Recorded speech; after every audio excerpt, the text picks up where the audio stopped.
Hi hello and welcome to Sumi Aadhi world. இன்றைக்கி நம்ம என்ன பார்க்க போகிறோம் அப்படின்னு சொன்னால் க்ரோஷா சாரீ குச்சி கிளாஸில் 15th டிசைன் தான் பார்க்க போகிறோம். வாங்க எப்படி பண்ணுறதுன்னு பார்க்கலாம். சாண்டில் கலர் வித் க்ரீன் கலர் காம்பினேஷனில் இந்த பட்டு சாரீ தான் எடுத்துருக்கிறேன். இதுக்கு தான் நம்ம இன்றைக்கி டசல் ஒர்க் பண்ண போகிறோம். இந்த சாண்டில் கலருக்கு டார்க் க்ரீன் கலரில் பார்டர் கொடுத்துருக்காங்க. இந்த பார்டர் வந்து காப்பர் கலரில் கொடுத்துருக்காங்க. பார்க்குறதுக்கு காம்பினேஷன் ரொம்பவே அழகாக இருக்குது. சாரீ பல்லு பார்ட் சிக்ஸாக் பண்ணி எடுத்துக்கோங்க. பேஸ்லைன் நான் கம்ப்ளீட் பண்ணியிருக்கிறேன். இந்த நீடில் நம்பர் 9 0.85 mm யூஸ் பண்ணி தான் இந்த ஸ்டிச் நான் வந்து கம்ப்ளீட் பண்ணியிருக்கிறேன். ஃபர்ஸ்ட்டு இங்கேருந்து ஸ்டார்ட் பண்ணி லாக் பண்ணியிருக்கிறேன். அதுக்கப்புறம் 5 செயின் ஸ்டிச் 3 டைம்ஸ் போட்டிருக்கிறேன். நான் இதில் ஒரு மிஸ்டேக் பண்ணியிருக்கிறேன். அதாவது 4 டைம்ஸ் செயின் ஸ்டிச் போடுறதுக்கு 3 டைம்ஸ் போட்டிருக்கிறேன். நீங்கள் 4 டைம்ஸ் போட்டுக்கோங்க. அப்போ தான் எண்ட் பண்ணும்போதும் இதே மாதிரி சேமாக அங்கே எண்ட் பண்ணுறதுக்கு வரும். இப்படியே 3 டைம்ஸ் 5 செயின் ஸ்டிச்சில் ஸ்டார்ட் பண்ணுறதா இருந்தாலும் பண்ணிக்கலாம். வேறு எந்த மாற்றமும் வராது, வேறு எந்த மிஸ்டேக்கும் வராது. லாஸ்ட் வந்து எண்ட் பண்ணும்போது 3 டைம்ஸ் 5 செயின் ஸ்டிச்சில் கம்ப்ளீட் பண்ணுறது வந்து 4 டைமாக வரும். அங்கே அன்ஈவனாக இருக்கும். அது மட்டும்தான் இதில் வந்து மிஸ்டேக். அதனால் அதை மட்டும் நீங்கள் சேஞ்ச் பண்ணிக்கோங்க. 5 செயின் ஸ்டிச் வச்சு 3 டைம்ஸ் போட்டிருக்கிறேன். நீங்கள் 4 டைம்ஸ் போட்டுக்கோங்க. பீட்ஸ் ஆட் பண்ணியிருக்கிறேன். அதுக்கப்புறம் மறுபடியும் 5 டைம்ஸ் 5 செயின் ஸ்டிச் போட்டிருக்கிறேன். அகைன் பீட்ஸ் ஆட் பண்ணிக்கோங்க. மறுபடியும் 5 செயின் ஸ்டிச் 5 டைம்ஸ் போட்டிருக்கிறேன். அதுக்கப்புறம் மறுபடியும் பீட்ஸ் ஆட் பண்ணிக்கலாம். இது மாதிரியே பேஸ்லைன் ஃபுல்லுமே கம்ப்ளீட் பண்ணிக்கலாம். சேம் கலர் த்ரெட் எடுத்துருக்கிறேன். நம்ம ஆல்ரெடி ஸ்டார்ட் பண்ண அதே ஸ்டார்டிங்கில் இருந்து ஸ்டார்ட் பண்ணிக்கலாம். த்ரெட்டை மேலே எடுத்து லாக் போட்டுக்கோங்க. பேஸ் லைனில் 5 செயின் போட்டிருக்கிற மாதிரியே அந்த லாக்கில் லாக் பண்ணுறதுக்கு எத்தனை செயின் ஸ்டிச் போட்டால் கரெக்டாக இருக்குமோ அத்தனை செயின் ஸ்டிச் போட்டுக்கோங்க. அதே லாக்கில் மறுபடியும் லாக் பண்ணிக்கலாம். மறுபடியும் 5 செயின் போட்டுக்கலாம். செகண்ட் இருக்கிற இந்த லாக்குக்குள்ளே லாக் பண்ணிக்கலாம்.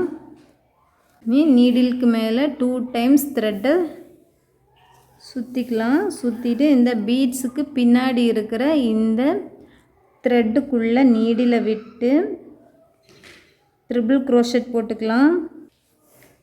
2 லூப்ஸ் வெளியில் எடுக்கிறோம். மறுபடியும் 2 லூப்ஸ் வெளியில் எடுக்கிறோம். மறுபடியும் 2 லூப்ஸ் வெளியில் எடுக்கிறோம். இப்போ நம்ம ஒரு ட்ரிபிள் க்ரோஷெட் கம்ப்ளீட் பண்ணியிருக்கிறோம். மறுபடியும் ட்ரிபிள் க்ரோஷெட் போட்டுக்கலாம்.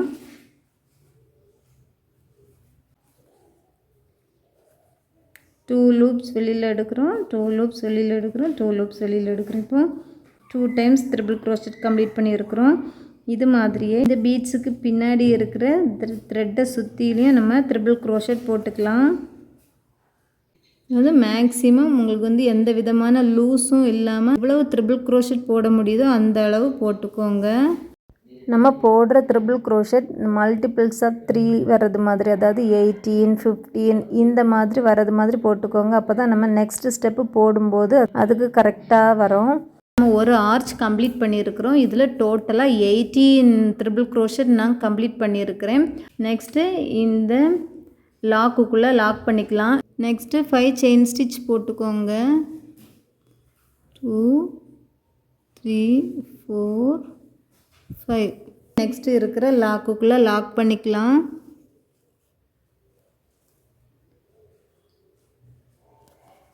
இது மாதிரி 3 டைம்ஸ் இங்கே வரைக்கும் செயின் ஸ்டிச் போட்டுக்கலாம். இந்த பீட்ஸ் பக்கத்தில் இருக்கிற இந்த 5 செயினை மட்டும் நம்ம விட்டுட்டு இந்த நடு சென்டரில் இருக்கிற 3 செயின் ஸ்டிச்சுக்கும் இதுக்கு மேலே இன்னொரு லேயர் செயின் ஸ்டிச் போட்டுக்கலாம். பாருங்கள், இந்த 3 5 செயின் ஸ்டிச்லேயும் நம்ம நெக்ஸ்ட் லேயர் கம்ப்ளீட் பண்ணிட்டோம்.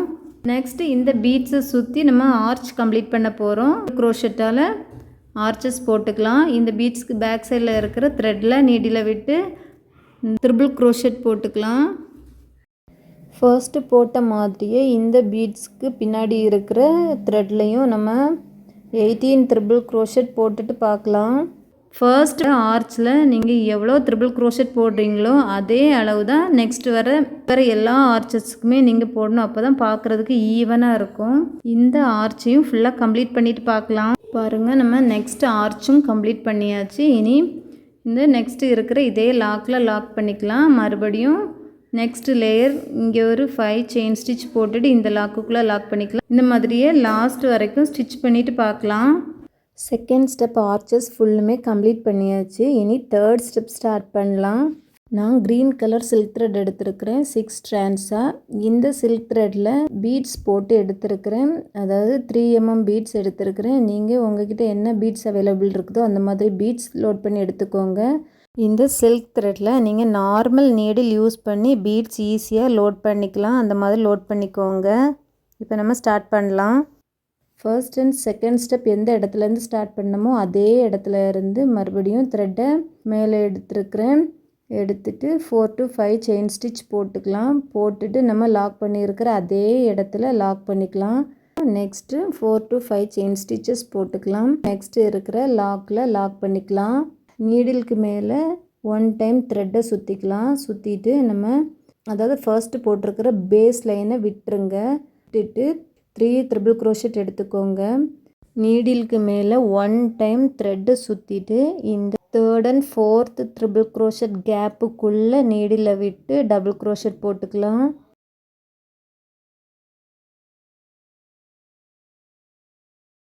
டபுள் crochet போட்டதுக்கப்புறம் ஒரு 3 செயின் ஸ்டிச் போட்டுக்கோங்க. 1 2 3. இனி இந்த டபுள் crochet கேப்புக்குள்ளே ஒரு டபுள் crochet போட்டுக்கலாம். 1 டைம் டபுள் crochet போட்டோம்ல அந்த கேப்புக்குள்ளே நீடில் விட்டு மறுபடியும் டபுள் crochet போட்டுக்கலாம்.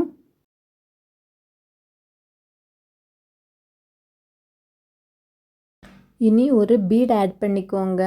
இந்த பீட்ஸை இந்த நீடிலுக்கு உள்பக்கம் அந்த மாதிரி விட்டுக்கோங்க. அகைன் டபுள் crochet போட்டுக்கலாம். அந்த நம்ம ஃபர்ஸ்ட்டு போட்ட சிங்கிள் டபுள் crochet கேப்புக்குள்ளே டபுள் crochet போட்டுக்கிறோம். மறுபடியும் ஒரு டபுள் crochet.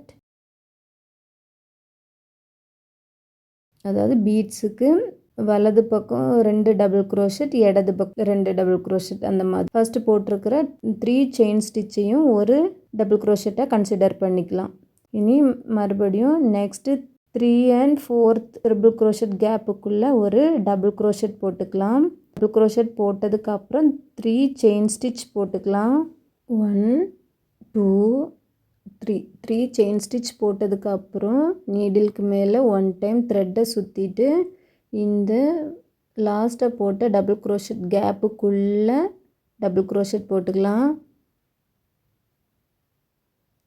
அதாவது நம்ம இப்போ 3 செயின் ஸ்டிச் போட்டதும் ஒரு டபுள் crochet மாதிரி கன்சிடர் பண்ணிக்கணும். இப்போ 2 டபுள் crochet கம்ப்ளீட் பண்ணியிருக்கிறோம். இப்போ ஒரு பீட்ஸ் ஆட் பண்ணிக்கலாம். பீட்ஸ் ஆட் பண்ணிவிட்டு மறுபடியும் நீடில் த்ரெட்டை சுற்றிட்டு டபுள் crochet போட்டுக்கலாம். இந்த பீட்ஸ் நடு சென்டரில் வர மாதிரி இந்த மாதிரி ஹோல்ட் பண்ணிவிட்டு ஸ்டிச் பண்ணுங்கள். அப்போ தான் சென்டரில் அந்த பீட்ஸ் இருக்கும்போது பார்க்குறதுக்கு அழகாக இருக்கும். அகைன் ஒரு டபுள் crochet. இது பாருங்கள், நம்ம சென்டரில் போட்டிருக்கிற அந்த ஆர்ச்சுக்கு மேல் பக்கம் அழகான பெட்டல்ஸ் மாதிரி ஒரு டிசைன் கொடுக்கும். பார்க்குறதுக்கு ரொம்ப அழகாக இருக்கும். மறுபடியும் 3 ட்ரிபிள் crochet கேப்புக்குள்ளே டபுள் crochet போட்டுக்கலாம். ஒரு டபுள் crochet போட்டதுக்கு அப்புறம் 3 செயின் ஸ்டிச் போட்டுக்கிறோம். மறுபடியும் நீடில் 1 டைம் த்ரெட்டை சுற்றிட்டு அந்த டபுள் crochet கேப்புக்குள்ளே நீடில் விட்டு டபுள் crochet போட்டுக்கலாம். இனி பீட்ஸ் ஆட் பண்ணிக்கலாம். ஒரு பீட்ஸ் ஆட் பண்ணிக்கலாம். பீட்ஸ் ஆட் பண்ணதுக்கப்புறம் நீடில் 1 டைம் த்ரெட்டை சுற்றிட்டு அந்த டபுள் crochet கேப்புக்குள்ளே நீடில் விட்டு டபுள் crochet போட்டுக்கலாம். அகைன் ஒரு டபுள் crochet. இந்த மாதிரியே 3 ட்ரிபிள் crochet கேப்புக்குள்ளே நம்ம ஒவ்வொரு பெட்டல்ஸ் போட்டுக்கலாம். பாருங்க, இந்த மாதிரி நம்ம 5 பெட்டல்ஸ் கம்ப்ளீட் பண்ணியிருக்கிறோம். இனி நம்ம அந்த பெட்டல்ஸ் பக்கத்தில் இருக்கிற அந்த லாக்குக்குள்ளே லாக் பண்ணிக்கலாம். அந்த பீட்ஸை ஒட்டினாப்பில் நம்ம ஒரு 5 செயின் கேப் விட்டோம்ல அந்த லாக்குக்குள்ளே லாக் பண்ணிக்கலாம். லாக் பண்ணதுக்கப்புறம் அகைன் நம்ம எப்பவும் பண்ணுற மாதிரி தான் நெக்ஸ்ட்டு இருக்கிற ஆர்ச் வரைக்கும் எத்தனை செயின் ஸ்டிச்சஸ் வித் லாக் இருக்குதோ போட்டுக்கலாம். 5 to 6 செயின் ஸ்டிச்சஸ் போட்டுக்கலாம். போட்டுட்டு நெக்ஸ்ட்டு இருக்கிற லாக்குக்குள்ளே லாக் பண்ணிக்கலாம். மறுபடியும் 5 to 6 செயின் ஸ்டிச் போட்டுக்கோங்க. போட்டுட்டு நெக்ஸ்ட்டு இருக்கிற லாக்குக்குள்ளே லாக் பண்ணிக்கோங்க. அகைன் நீடிலுக்கு மேலே 1 டைம் த்ரெட்டை சுற்றிட்டு 3rd and 4th triple crochet கேப்புக்குள்ளே நீடிலை விட்டு டபுள் க்ரோஷட் போட்டுக்கலாம். அப்புறம் 3 செயின் ஸ்டிச் போட்டுக்கோங்க. நெக்ஸ்ட்டு நீடிலுக்கு மேலே 1 டைம் த்ரெட்டை சுற்றிட்டு அந்த டபுள் க்ரோஷட் கேப்புக்குள்ளே டபுள் க்ரோஷட் போட்டுக்கலாம். டபுள் க்ரோஷட் போட்டதுக்கப்புறம் ஒரு பீட்ஸ் ஆட் பண்ணிக்கோங்க. பீட்ஸ் ஆட் பண்ணதுக்கப்புறம் நீடிலுக்கு மேலே 1 டைம் த்ரெட்டை சுற்றிட்டு அந்த டபுள் க்ரோஷட் கேப்புக்குள்ளே மறுபடியும் டபுள் க்ரோஷட் போட்டுக்கலாம். இந்த டைமில் பீட்ஸை உள்பக்கமாக கரெக்டாக வச்சு ஸ்டிச் பண்ணுங்கள். அகைன் ஒரு டபுள் க்ரோஷட். இது ஃபர்ஸ்ட் உங்களுக்கு பார்க்குறதுக்கு புரியாத மாதிரி தோணும். அப்படி இருந்துச்சுன்னா நீங்கள் திருப்பி இந்த வீடியோவை பார்க்கும்போது உங்களுக்கு கிளியராக புரியும். அகைன் நீடிலுக்கு மேலே 1 டைம் த்ரெட்டை சுற்றிட்டு ட்ரிபிள் க்ரோஷட் கேப்புக்குள்ளே ஒரு டபுள் க்ரோஷட் போட்டுக்கிறோம். போட்டுட்டு 3 செயின் ஸ்டிச் மேலே த்ரெட்டை சுற்றிட்டு அந்த டபுள் க்ரோஷட் கேப்புக்குள்ளேயே டபுள் க்ரோஷட் பீட்ஸ் ஆட் பண்ணிக்கலாம். பீட்ஸ் ஆட் பண்ணிக்கோங்க. பீட்ஸ் ஆட் பண்ணிவிட்டு மறுபடியும் நீடில் த்ரெட்டை சுற்றிட்டு டபுள் க்ரோஷட் அகைன் ஒரு டபுள் க்ரோஷட் போட்டுக்கலாம். உங்களுக்கு புரிஞ்சிருக்கும்னு நினைக்கிறேன். இதில் ஏதாச்சும் டவுட் இருந்துச்சுன்னா கமெண்ட் செக்ஷனில் கமெண்ட் பண்ணுங்கள். 5 பெட்டல்ஸ் நம்ம கம்ப்ளீட் பண்ணியிருக்கிறோம். இனி நெக்ஸ்ட்டு இருக்கிற இந்த லாக்குக்குள்ளேயே லாக் பண்ணிக்கலாம். 5 to 6 செயின் ஸ்டிச் போட்டுக்கோங்க. இது மாதிரி தான் நம்ம லாஸ்ட் வரைக்கும் கண்டினியூ பண்ண போகிறோம். கம்ப்ளீட் பண்ணிவிட்டு பார்க்கலாம்.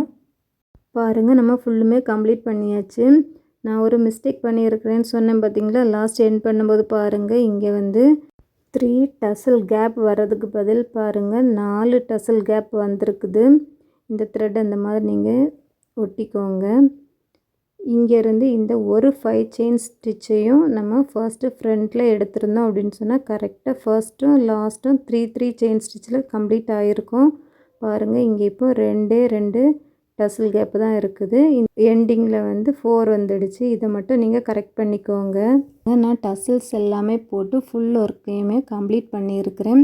உங்களில் சில பேருக்கு இந்த டசல் ஈவனாக எப்படி போடுறதுன்னு டவுட் இருக்கும். அதுக்காக தான் நான் இந்த டசல் எப்படி ஈவனாக போடுறதுன்னு எக்ஸ்பிளைன் பண்ணுறேன். பாருங்கள், இதில் இந்த க்ரீன் கலர் அன்ஈவனாக இருக்குது. இதை நம்ம எப்படி ஈவனாக கட் பண்ணுறதுன்னு பார்க்கலாம். ஃபஸ்ட்டு நீங்கள் எல்லா டசலுமே அப்ராக்சிமேட்டாக போட்டுக்கோங்க. உங்களோட தம் ஃபிங்கர் அண்ட் இண்டெக்ஸ் ஃபிங்கரில் இந்த மாதிரி ஹோல்ட் பண்ணிவிட்டு லைட்டாக ட்விஸ்ட் பண்ணிக்கோங்க. ட்விஸ்ட் பண்ணிவிட்டு இந்த மாதிரி ட்ரிம்மரால் ஒரே ஈவனாக கட் பண்ணுங்கள். சிஸ்ஸர் வச்சு கட் பண்ணுறத விட இந்த மாதிரி ட்ரிம்மரால் கட் பண்ணும்போது ஈவனாக கட் பண்ண முடியும். பாருங்கள், மறுபடியும் ரொட்டேட் பண்ணி கட் பண்ணுங்கள் அன்ஈவனாக இருக்கிற டசல்ஸ் எல்லாம். அப்போது உங்களுக்கு ஈவனாக உங்களால் கட் பண்ண முடியும். இது உங்களுக்கு புரிஞ்சிருக்கும்னு நினைக்கிறேன். இது ஒரு ப்ரைடல் டிசைன். இந்த டிசைனுக்கு நீங்கள் 800லேருந்து 900 வரைக்கும் சார்ஜ் பண்ணலாம். உங்களோட ஏரியா பொறுத்து நீங்கள் ஃபிக்ஸ் பண்ணிக்கோங்க. இந்த டிசைனோட நம்மளோட 15th டிசைன் கிளாஸ் கம்ப்ளீட் ஆகுது. நம்மளோட ஆன்லைன் கிளாஸில் ஜாயின் பண்ணணும்னு விருப்பம் இருக்கிறவங்க மேலே தெரிகிற நம்பருக்கு காண்டாக்ட் பண்ணுங்கள். இந்த வீடியோ உங்களுக்கு பிடிச்சிருந்துச்சுன்னா லைக் பண்ணுங்கள், ஷேர் பண்ணுங்கள், கமெண்ட் பண்ணுங்கள், சப்ஸ்கிரைப் பண்ணுங்கள். சப்ஸ்கிரைப் பண்ணிவிட்டு பெல் ஐக்கானே ப்ரெஸ் பண்ணி வச்சுக்கோங்க. அப்போ தான் நான் அடுத்தடுத்து போடுற வீடியோஸ் நோட்டிஃபிகேஷன் உங்களுக்கு வரும். நெக்ஸ்ட் இன்னொரு வீடியோவில் மீட் பண்ணலாம். Thank you friends. தேங்க்ஸ் ஃபார் வாட்சிங்.